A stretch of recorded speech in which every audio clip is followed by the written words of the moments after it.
রাত প্রায় ২টা বাজে। এসব প্রথমবারের মতো ঘটছিল যখন আমি রাতের এই নিস্তব্ধতায় মামির সাথে তাদের বাড়িতে একা ছিলাম। সেই সময় বাড়িতে লাইট ছিল না, ঠান্ডার মৌসুম ছিল এবং চারদিকে ভয়ানক অন্ধকার ছেয়ে গিয়েছিল। এই অন্ধকারে মামির সুন্দর চেহারা আরও বেশি উজ্জ্বল দেখাচ্ছিল, আর মামি খুব গভীর ঘুমে ঘুমিয়েছিলেন। মামিকে এভাবে শান্তিতে ঘুমাতে দেখে আমার মনে এক ধরনের অনুভূতি তৈরি হলো। লোকে বলে, যখন রাত অন্ধকার হয় তখন মানুষ নিজের মনকে নিয়ন্ত্রণ করতে পারে না, এবং আমার সাথেও ঠিক এমনই কিছু ঘটছিল। সেই দিনই আমি প্রথমবারের মতো মামির একাকিত্ব কাটাতে সাহায্য করি। আমার নাম আলোক, আমার মামির নাম কোমল। আমার থেকে মাত্র ৮ বছরের বড় ছিলেন। আমার মামি অত্যন্ত সুন্দর এবং আকর্ষণীয় ছিলেন। মামা মামির বিয়ে হয়েছিল মাত্র ৩ মাস আগে। আমার মামা প্রায়শই বাইরে থাকতেন, আর তখন থেকেই মামি তাদের বাড়িতে একদম একা থাকতেন। ছোটখাটো বিষয়েও তিনি প্রায়শই চিন্তিত হয়ে পড়তেন, আর যখনই মামি আমাকে কল করতেন আমি সুযোগের সন্ধানে ছুটে যেতাম, কারণ আমার মামি কথা শোনা আর তার কাজের পর্যবেক্ষণ করা আমার ভালো লাগত। আজও যখন আমি স্কুল থেকে ফিরে দেখলাম যে মামি বাড়িতে এসেছেন এবং মামির চেহারা বেশ চিন্তিত দেখাচ্ছিল, আমি মামিকে জিজ্ঞাসা করলাম, কি হয়েছে মামি? তখন মামি চিন্তিত হয়ে বললেন, সকাল থেকে বাড়িতে লাইট নেই, কারণ সময় মতো লাইটের বিল জমা দেওয়া হয়নি, তাই লাইনের সংযোগ কেটে দেওয়া হয়েছে।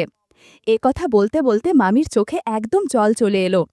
আমি মামিকে জিজ্ঞাসা করলাম, আপনি লাইটের বিল জমা কেন করাননি? মামি বললেন, আলোক, তুমি তো জানো যে তোমার অজয় মামা প্রায়শই শহরে থাকেন। আমি এখানে একদম একা থাকি এবং পুরো বাড়ি একা কিভাবে সামলাই। আমি লাইটের বিল কোথায় রেখে ভুলে গিয়েছি, তাই জমা দেওয়ার কথা মনে থাকেনি এবং লাইন কেটে দেওয়া হয়েছে। মামির কথা শুনে আমি মামিকে সান্ত্বনা দিলাম এবং বললাম, মামি, আপনি আমার সাথে চলুন, আমি আপনার লাইট বিল জমা দেওয়ার কোনো উপায় বের করে দেব, তাহলে আপনার বাড়িতে লাইটও চলে আসবে। এসব শুনে মামি খুব খুশি হয়ে গেলেন এবং আমি ক্ষুধার্ত তৃষ্ণার্ত অবস্থায় মামির সাথে বেরিয়ে পড়লাম। আমি কোনো না কোনোভাবে মামির লাইট বিল জমা করে দিলাম। এরপর ফেরার পথে মামি তাদের বাড়িতে নিয়ে গেলেন। রাত বেশ গভীর হয়ে যাচ্ছিল এবং চারদিকে অন্ধকার ছড়িয়ে পড়ছিল, আর তখনও লাইট আসেনি। যখন আমরা বাড়িতে ঢুকলাম তখন আমরা কিছুই দেখতে পাচ্ছিলাম না। আমি তাড়াতাড়ি আমার ফোনের ফ্ল্যাশলাইট জ্বালালাম এবং অন্ধকারে হঠাৎই আমার নজর মামির দিকে পড়ল। তখনই আমার মনে একটি চিন্তা এলো।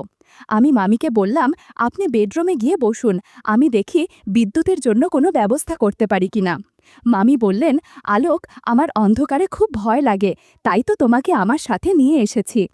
মামির কথা শুনে আমি খুব স্নেহের সাথে মামি মাথায় হাত রাখলাম এবং বললাম, মামি, আপনি ভয় পাবেন না, এখন আপনি আপনার বাড়িতে একা নন। আমি মামি হাত ধরে তাদের বিছানায় বসিয়ে দিলাম এবং মামিকে বললাম, আমি কিছুক্ষণের মধ্যে ফিরে আসছি, আপনি খুব আরামে বসুন। আমি যখন রুম থেকে বেরোতে যাচ্ছিলাম তখন মামি অন্ধকারে ভয়ে আমার হাত একদম শক্ত করে ধরে ফেললেন আর হাউমাউ করে কাঁদতে লাগলেন। আমি মামিকে সান্ত্বনা দিলাম। কিছুক্ষণের মধ্যে মামি গভীর ঘুমে চলে গেছেন। মামি সাধারণত বাড়িতে শাড়ি আর হালকা ব্লাউজ পরে থাকে আর রাতে নাইটি পরে ঘুমায়, কিন্তু আজকে নাইটি পরেনি। নাইটি পরলে অনেক ভালো হতো। আজ হালকা সবুজ রঙের শাড়ি পরেছে। শাড়িতে ঘুমান্ত মামি দেখতে পরীর মতো লাগছিল। তাকে দেখে আমার অদ্ভুত অনুভূতি হচ্ছিল। আমি যত দ্রুত সম্ভব আমার উদ্দেশ্য সাধন করতে চাচ্ছিলাম। যেমন কথা তেমন কাজ। এই অন্ধকার ঘরে সেদিন রাতে অনেক কাজ করেছি। মামি গভীর ঘুমে থাকাই টের পেলেন না কিছুই। আমার জন্য বেশ সুবিধাই হয়েছিল। বন্ধুরা, ইউটিউবের কড়া নিয়মের কারণে এসব ঘটনা সরাসরি বলা যাচ্ছে না। তোমরা কমেন্টে দেয়া লিঙ্ক থেকে আমার ওয়েবসাইট ভিজিট করো, সেখানে একদম খোলামেলা গল্প দেয়া আছে। সকালে ঘুম ভাঙতেই আমি নিজেকে খুব ক্লান্ত অনুভব করছিলাম। দেখলাম কোমল মামি উঠে গেছেন আর খুব রেগে আমার দিকে তাকিয়ে আছেন। আমি জিজ্ঞেস করলাম, কি হয়েছে মামি? আপনি আমাকে এভাবে তির্যক দৃষ্টিতে কেন দেখছেন? এক মুহূর্তের জন্য আমার মনে হলো, মামি কি জানতে পেরেছেন যে আমি গতরাতে কি করেছি? মামি বললেন, অর্ধেক দিন চলে গেছে, আর আলোক, তুমি এখনো ঘুমোচ্ছ? তাড়াতাড়ি ওঠো আর বাড়ি চলে যাও, দিদি তোমার জন্য চিন্তা করছেন। আমি মামির হাত ধরে আমার পাশে বসালাম। মামি বললেন, বেশি আদর দেখানোর দরকার নেই, আমি সব জানি। রাতে তুমি আমার বিছানায় কেন ঘুমিয়েছিলে আলোক? তুমি আমার সাথে একদম ভালো করনি। আমার বাড়িতে আরও রুম আছে, তুমি চাইলে লবিতে ঘুমাতে পারতে। মামির কথা শুনে আমি লজ্জায় মাথা নিচু করে ফেললাম। মনে হলো মামি শুধু এতটুকুই জানেন। আমি তার কথা উপেক্ষা করে স্নান করতে চলে গেলাম। একটু পর যখন বাড়ি ফিরলাম, মা খুব রেগে বসেছিলেন। মা বললেন, আলোক, তুমি এতক্ষণ কোথায় ছিলে? আজ ফিরেছ? আমি মাকে বললাম, মামি অন্ধকারে খুব ভয় পেয়েছিলেন, তাই বাড়ি আসিনি। এখন সকালে মামির বাড়িতে লাইট চলে এসেছে, এখন মামির আর কষ্ট হবে না। মা বললেন, তোমার মামি ছোট ছোট বিষয় নিয়ে টেনশন করার অভ্যাস হয়ে গেছে। এই অভ্যাস কবে ছাড়বে কে জানে। মা মামির আচরণে খুব অভিযোগ করছিল, আর আমি মায়ের কথা শুনে শুধু মাথা নাড়ছিলাম। এমনি করে ৩ দিন কেটে গেল, আর আমার আবার মামি বাড়ি যাওয়ার কোনো উপায় হচ্ছিল না। আমার মন খুব খারাপ ছিল যে কিভাবে মামির বাড়ি যাব। ৩ দিন পর যখন আমি বন্ধুদের বাড়ি থেকে ফিরছিলাম, দেখলাম মা চিকেন বানাচ্ছেন। আমি ইচ্ছে করে মায়ের সামনে বললাম, মামি চিকেন খেতে খুব পছন্দ করে। এ কথা শুনে তারও একটু দয়া হলো যে মামি তো চিকেনের দেওয়ানা। মা বলে উঠলেন, মামি বাড়ি তেমন দূরে নয়, গাড়ি নিয়ে যাও, ১ মিনিটও লাগবে না, আর তোমার মামিকে দিয়ে আসো। আমি আমার সুযোগের সন্ধানে ছিলাম। ইচ্ছে করে একটু অনিচ্ছা দেখিয়ে বললাম, ঠিক আছে মা, আমি মামিকে চিকেন দিয়ে আসি। মা তাড়াতাড়ি টিফিন প্যাক করে দিলেন। আমার মন খুশিতে ভরে গেল। আমি মামি বাড়ি পৌঁছালাম। মামি রান্না করতে যাচ্ছিলেন। চিকেনের টিফিন দেখে তিনি খুব খুশি হলেন, আর আমাকেও খেতে বললেন। আমি সঙ্গে সঙ্গে তার সাথে বসে গেলাম, আর আমরা দুজনে মিলে চিকেন খেলাম। আমি তো আমার বাড়ি ফিরে যাওয়ার কোনো চিন্তাই করছিলাম না। বেশ কিছুক্ষণ পর আমি মোবাইলে গেম খেলা শুরু করলাম। আমি ফোন করে মাকে বলেছিলাম যে কোমল মামি আমাকে জোর করে তার বাড়িতে আটকে রেখেছে, যদিও কোমল মামি আমার সাথে এমন কোনো কথা বলেনি। আমি মামিকে বললাম, আপনি দিন দিন এত চিকন হয়ে যাচ্ছেন, আপনি বেশি করে খাবার পানি খান না কেন? মামি বললেন, রোজ জুস খাওয়ানোর মতো কেউ নেই, তাই হয়তো এরকম হচ্ছে। আমি বললাম, ঠিক আছে, এখন থেকে এই দায়িত্ব আমার। তারপর আমি আনারের জুস এনে নিজে মামিকে দিলাম এবং তাতে এক ধরনের ওষুধ মিশিয়ে দিয়ে দিলাম। মামি আমার দিকে তাকিয়ে বললেন, তোমার মতো ছেলে সবার হওয়া উচিত। তোমার মামা এখানে নেই, কিন্তু তুমি আমার এত খেয়াল রাখো যে এখন আমার আর তেমন সমস্যা হয় না। না হলে আমি বসে বসে ভাবতাম তোমার মামা ছাড়া আমার সময় কিভাবে কাটবে। মামির কথা শুনে আমি হালকা করে হেসে দিলাম। মামি কি জানতেন যে আমার এই সাহায্যের পিছনে কি উদ্দেশ্য লুকিয়ে আছে?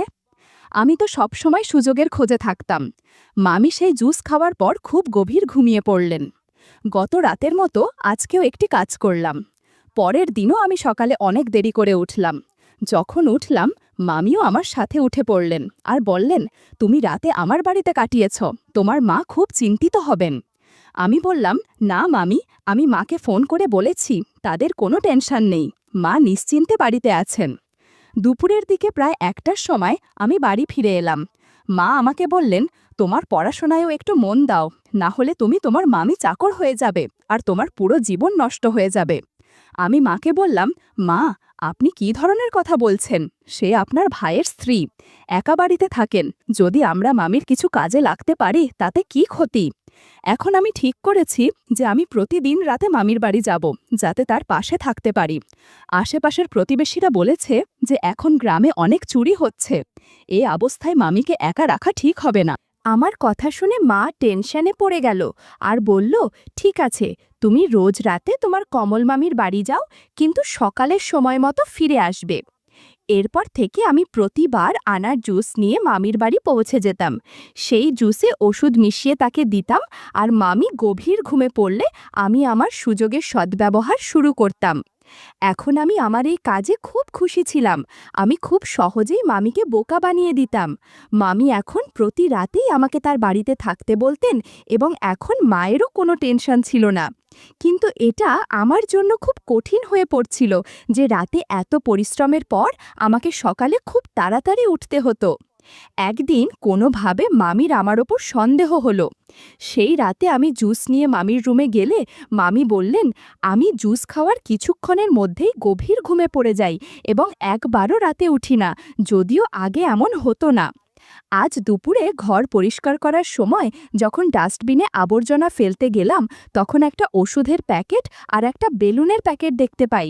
আমার বাড়িতে এসব কিভাবে এলো? মামির কথা শুনে আমার টেনশন হতে শুরু করলো। আমি না বোঝার ভান করলাম। আমি মামিকে ভুলভাল কিছু একটা বুঝিয়ে দিলাম। এরপর মামি এই বিষয়ে আর কিছু বললে না। বরাবরের মতো মামি আনারসের জুসের গ্লাস শেষ করে ফেললেন এবং আমার সাথে কথা বলতে শুরু করলেন।